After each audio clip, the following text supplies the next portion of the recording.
The sharp scent of burnt coffee reached Emily before she even saw the mess. A dark puddle spread slowly across her desk, seeping into her neatly stacked reports, turning carefully organized pages into blurry smudges. The toppled cup lay on its side like a cynical trophy left behind. Emily closed her eyes for a moment, feeling the heat rise to her face. She didn't need to look around to know there were stifled smiles on the faces hiding behind their monitors.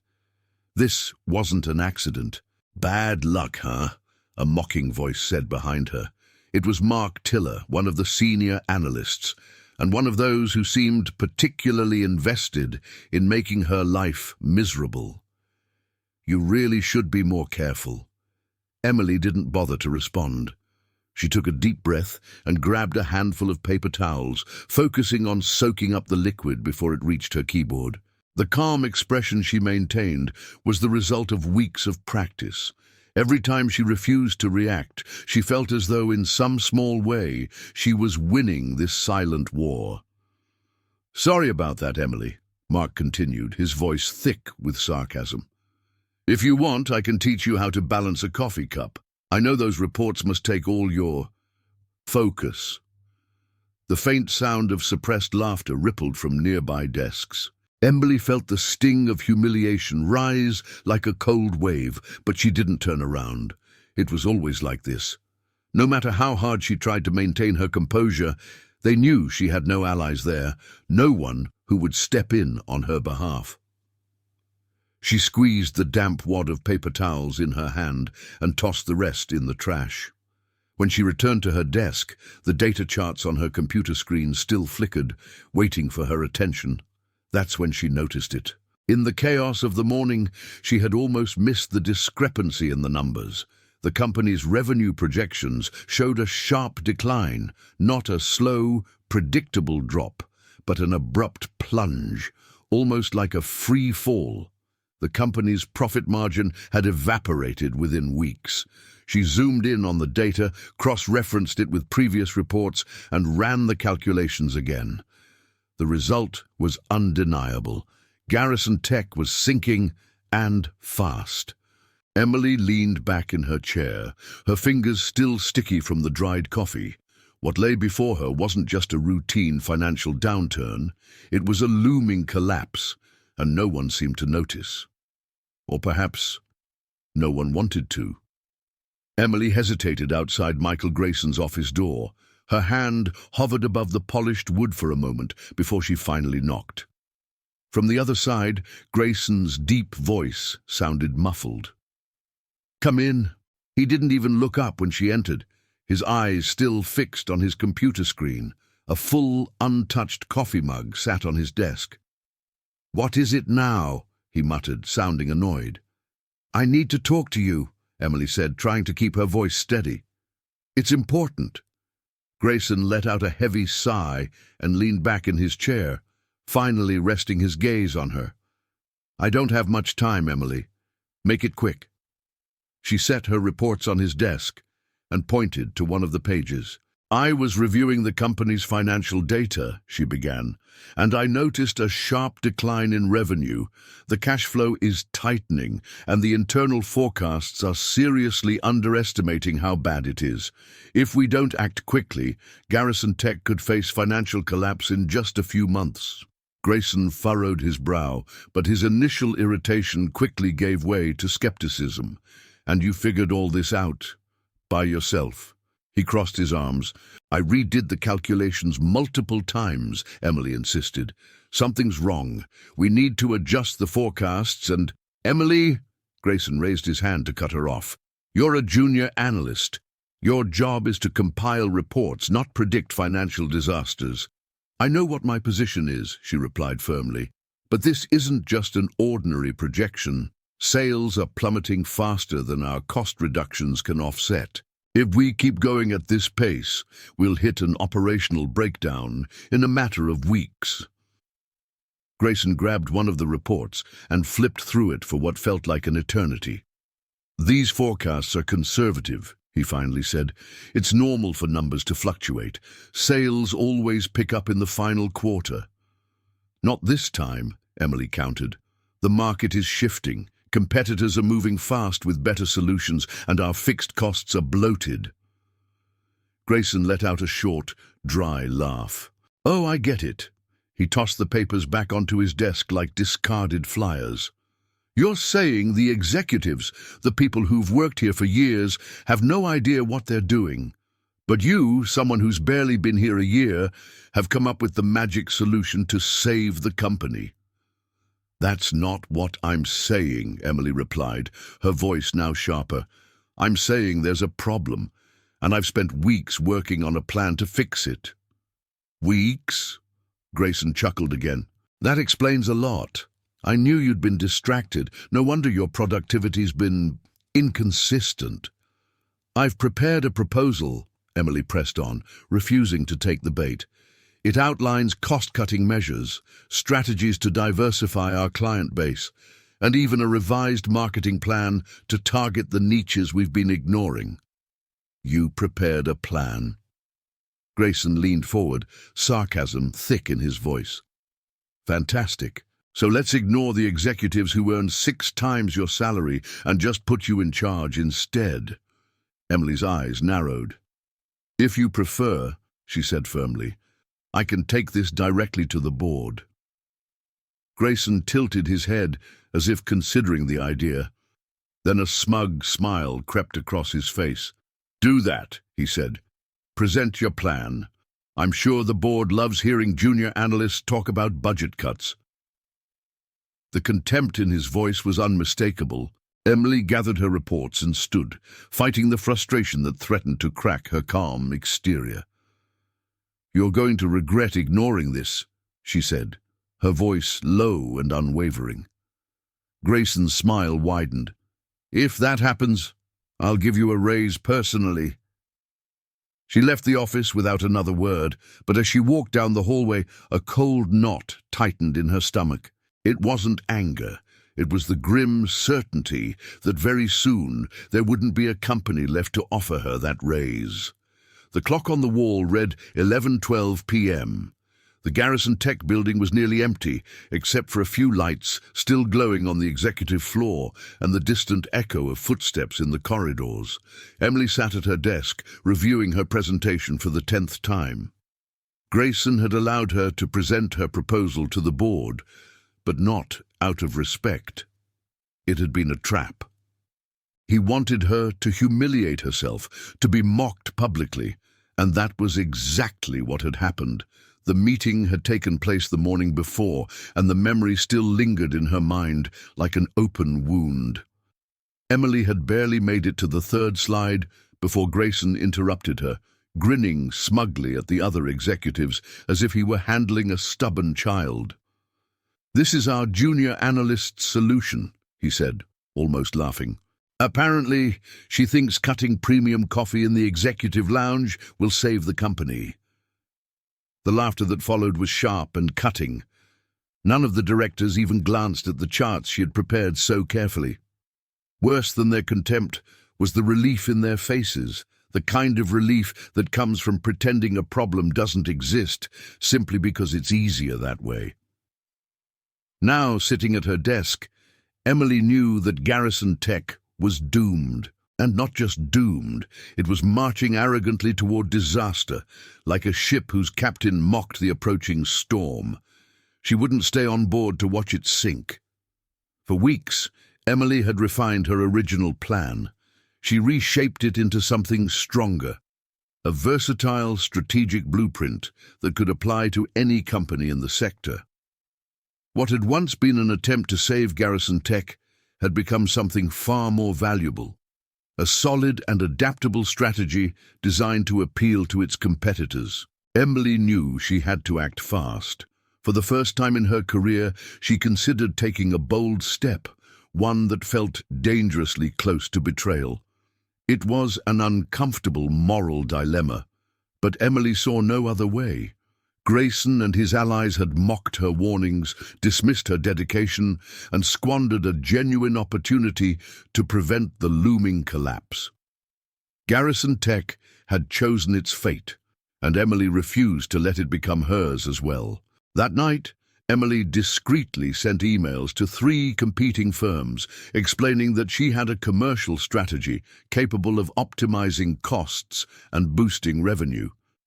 She used her personal email address, avoiding any direct mention of Garrison Tech. Each message was professional and concise, and each one included her refined plan as an attachment.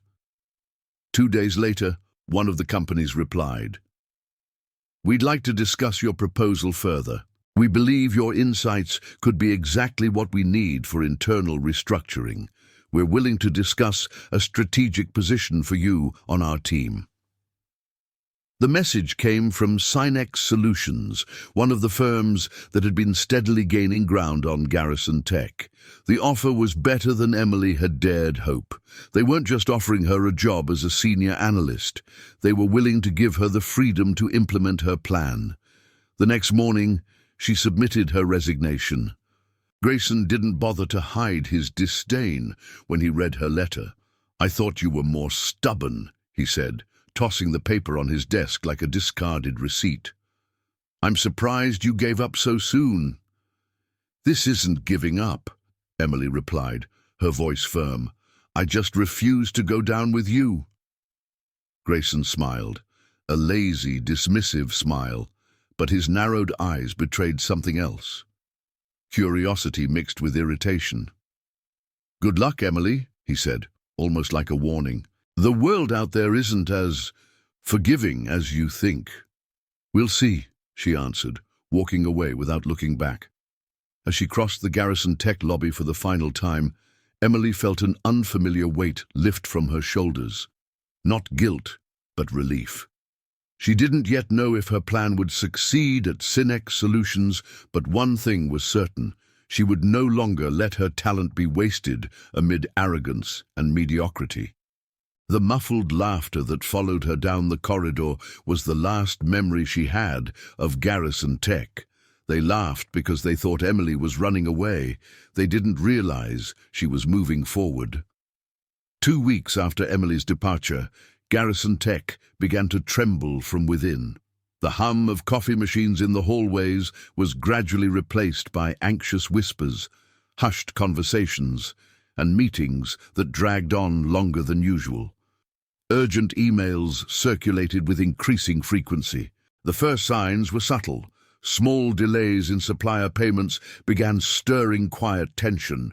Key clients, the same ones Emily had warned about, started pulling their contracts and shifting to more agile competitors. But the true blow came with a headline from a major business news site. "Garrison Tech on the brink of insolvency. Internal sources confirm financial crisis." The news spread like wildfire. Investors scrambled to cut their losses. Garrison Tech's stock plummeted, 20% in 2 days, then another 30% by the following week. The once quiet executive offices now buzzed with frantic movement. Grayson, once smug and confident, now walked the corridors with a tense expression, his shoulders hunched under the weight of a crisis he couldn't control. And then came the final blow. On a Friday morning, Garrison Tech issued an internal memo announcing that all employees would be placed on temporary leave, a necessary decision to preserve the company's financial stability, the carefully worded statement read, masking the true severity of the situation. But it didn't take long for the truth to emerge. The temporary leave was, in reality, a mass layoff.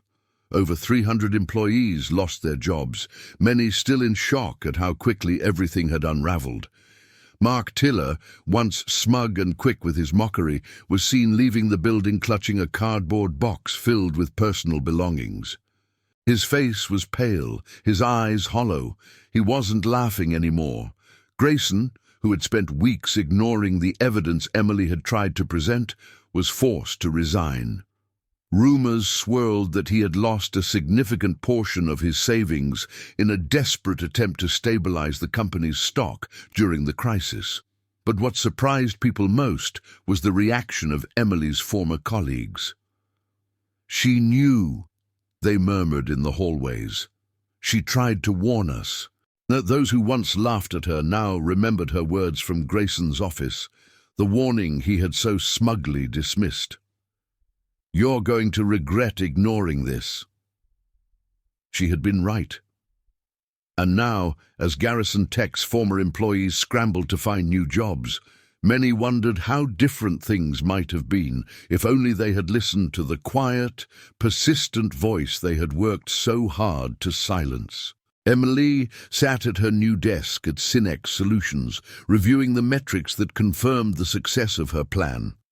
The charts now showed a steady, upward trend, a sustainable recovery that had started drawing attention across the industry. She had not only stabilized the company, but had also expanded its client base by tapping into the market niches she had identified months earlier, back when she was still at Garrison Tech. Yet despite the satisfaction of seeing her strategy succeed, something continued to trouble her, a lingering sense of unfinished business she couldn't ignore. She had followed the news about Garrison Tech's collapse closely. She knew that many of her former colleagues were now in real trouble, overdue mortgages, mounting debts, and a frantic scramble for whatever job openings they could find. The same people who had once mocked her now found themselves desperate for a second chance. Emily could have ignored it. She had every reason to, but she didn't. The next morning she walked into the office of her new boss, Daniel Holt, Synex Solutions' Chief Financial Officer. "Can I speak with you for a moment?" she asked. "Of course," Holt replied, pushing aside some paperwork to give her his full attention. "I have a suggestion," Emily began carefully, "but it might sound unusual." Holt leaned back in his chair. "Go on." "Many of the employees laid off from Garrison Tech are experienced professionals," she said. "They weren't responsible for the company's poor leadership. They were just following orders. I think we should consider hiring some of them." Holt raised an eyebrow. "You want to bring in people from a company that just went bankrupt?" "Exactly," Emily replied firmly. "These are people who understand the industry. With the right guidance, they could add real value here. Plus, she hesitated briefly. A lot of them have families and are facing serious hardship right now." Holt studied her in silence for a few moments, his expression difficult to read. "This isn't personal?" he asked, narrowing his eyes. "You could just walk away from this. No one would expect you to help those people." "It's not personal," Emily answered, though she knew that, in some ways, it was. "It's strategic. Synex is growing fast, and if we want to sustain that growth, we'll need experienced people who know the market. These former employees are an opportunity, for them and for us." Holt gave a faint smile. "You know," he said, "you keep surprising me, Emily." 2 weeks later, several former Garrison Tech employees had joined Synex Solutions. Emily personally recommended some of the very people who had once mocked her, not out of pity or to prove a point, but because she knew they were talented, despite their arrogance. Mark Tiller was one of them. When he learned that Emily had suggested his name, he sought her out. I don't know how to thank you," he said, his voice quieter than she'd ever heard it. "And I'm sorry for everything." Emily didn't smile, nor did she attempt to soften the moment. "I hope you've learned how to handle a coffee cup by now," she said dryly, though her eyes glimmered with a hint of humor. Mark let out a short, awkward laugh, half embarrassed, half grateful. "I deserved that," he admitted. In the months that followed, Emily cemented her reputation as a respected and influential figure at Synex Solutions. Her unusual act of generosity, rare in the ruthless corporate world, became a quietly admired example. Those who had once dismissed her now spoke of her with genuine respect, but Emily never sought public recognition. For her, the true victory wasn't in praise or admiration. It was in knowing that, when given a choice between pettiness and principle, She had chosen the latter, not because it was easy, but because it was right. Emily Warren never believed in shortcuts to success. She knew that the corporate world was, more often than not, a harsh landscape where principles seemed little more than a moral burden. Yet she insisted on holding firm, not out of naivety, but because she had learned, through bitterness and time, that shortcuts rarely lead where they promise. Her success at Synex Solutions hadn't come quickly or easily. It was built piece by piece, through difficult decisions and uncomfortable choices, including her decision to help former colleagues who, had the roles been reversed, would likely never have done the same for her. But Emily hadn't done it seeking recognition. She had done it because some things are simply the right thing to do, whether or not anyone is watching. Over time, this became her defining trait. People learned that working with Emily meant there was no room for subtle manipulations or shortcuts disguised as cleverness. She didn't play by the same rules as most executives, but ironically, that was what made her more formidable than all of them. Grayson, dismissed and forgotten, eventually found another job, though at a far more modest level. Mark Tiller remained at Synex, quieter now, more thoughtful, like someone who had finally learned to observe before speaking. He never grew close to Emily, but when they crossed paths in the hallway, he would nod, a gesture that seemed to carry a mix of respect and silent gratitude. Emily bore no grudge. That was never her nature. What satisfied her wasn't the overdue recognition or the irony of having been right all along. What satisfied her was knowing that while others had panicked and flailed, she had taken a slower, more uncertain path, but one that, in the end, proved to be the only one that truly worked. Not because the world always rewards those who do the right thing, but because when you refuse to play by everyone else's rules, it doesn't matter if they call you naive or idealistic. What matters is that, in the end, you can still look in the mirror and know exactly who you are. What did you think of the story? Leave a comment below. Let us know which city you're watching from. Subscribe to the channel for more stories.